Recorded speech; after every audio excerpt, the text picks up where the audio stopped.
Yo, brothers and sisters. I am your host, your brother, your professor, Mr. O'Neil Barnaby, founder and director of the Black Math Academy, here with another video showing you what intelligent black society is all about. All right, today I'm going to be talking about a very classic concept in mathematics, fractions, percents, and decimals.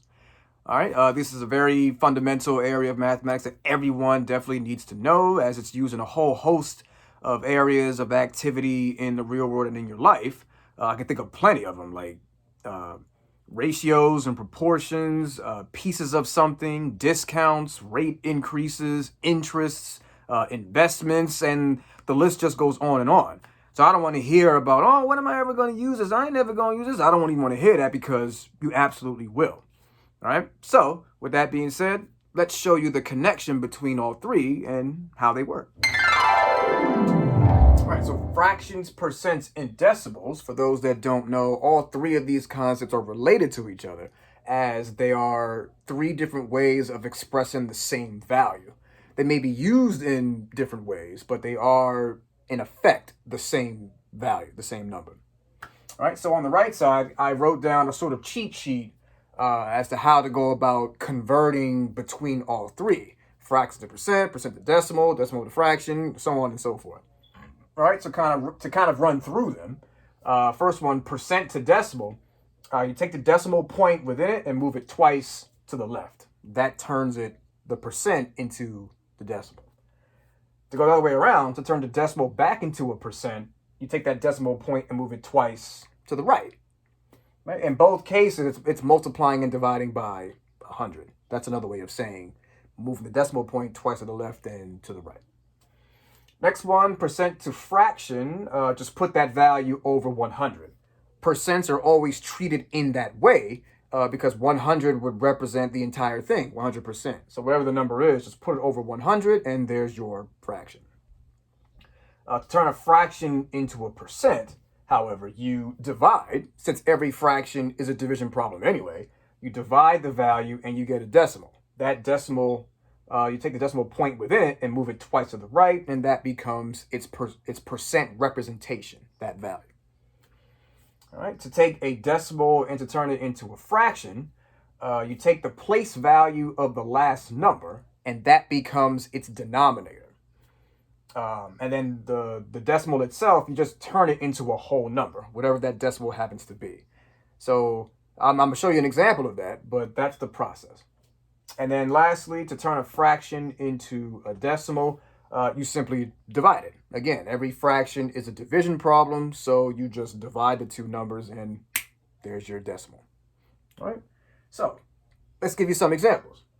So we have these values here. We've got a mixed number, a fraction, a decimal, and a percent, and we're going to convert them into their three respective categories: fractions, percents, and decimals.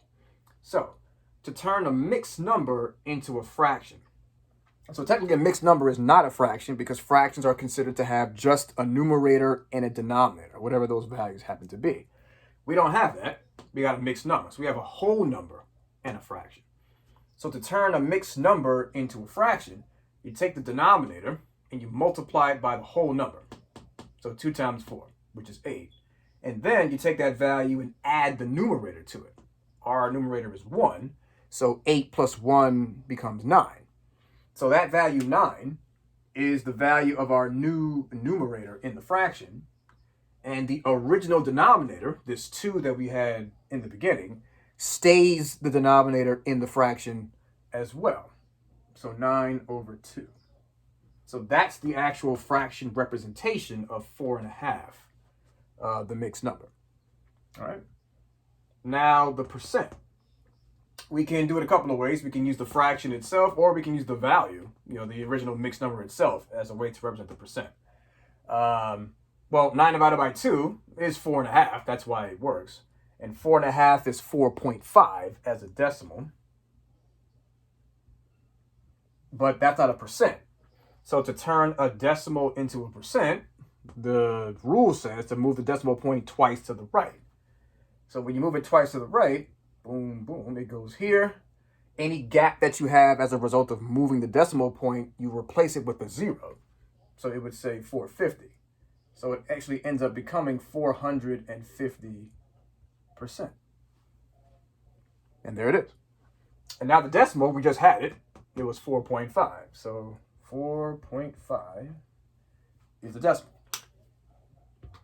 Right? So that's a mixed number. Now the fraction, 88 over 176. So it's already in fraction form.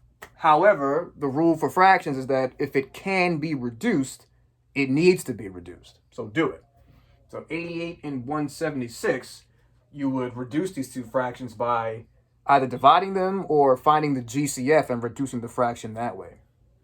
Right? It just so happens that 88 times 2 is 176. So 88 itself is the GCF. So we can divide the top and the bottom by 88. So 88 divided by 88 is just 1. And 176 divided by 88 is 2. So 1/2 would be the fraction. Ta-da!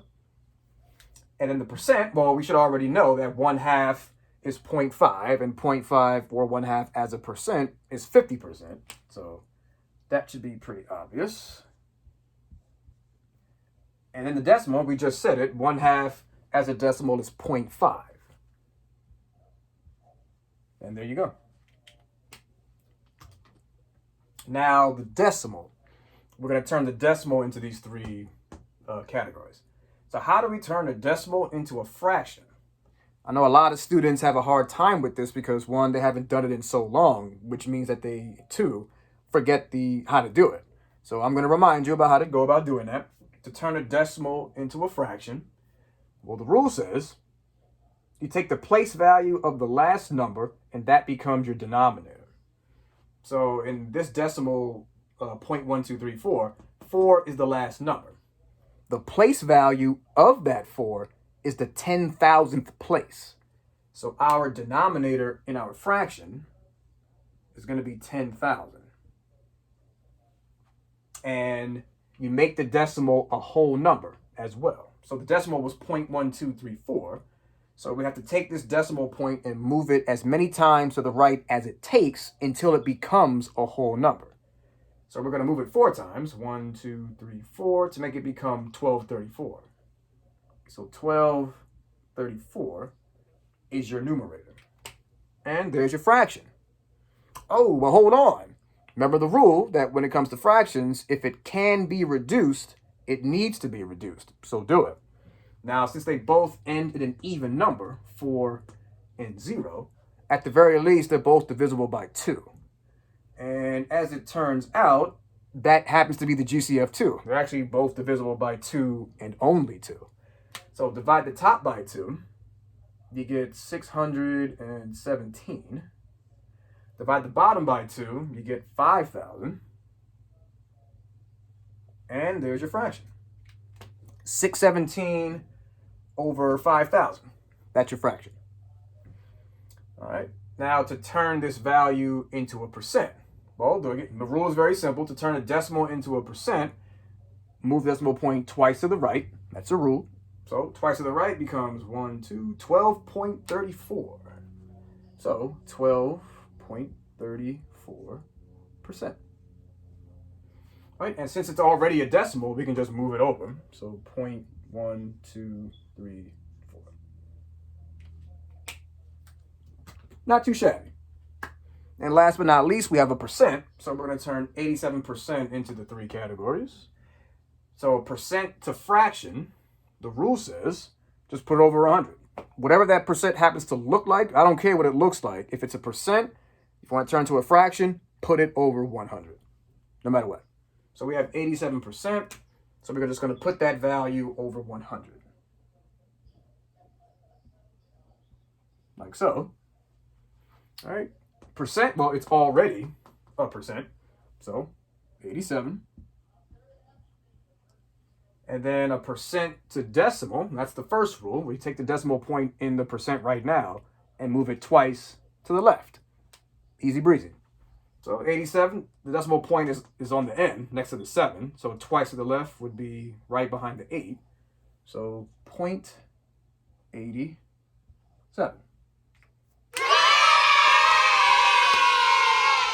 And there you have it, people. There's your re-up course on how to convert between fractions, percents, and decimals. And I make it look easy, don't I? All right, people, the Black Math Academy demonstrates once again why we are your premier source for mathematics tutoring. We are clear, we are concise, and we are articulate, and we also show you the basic things you need to know to help you out in the real world. All right, don't forget to like, share, comment, subscribe, and follow all of our social media pages, our Facebook, our Instagram, and our YouTube.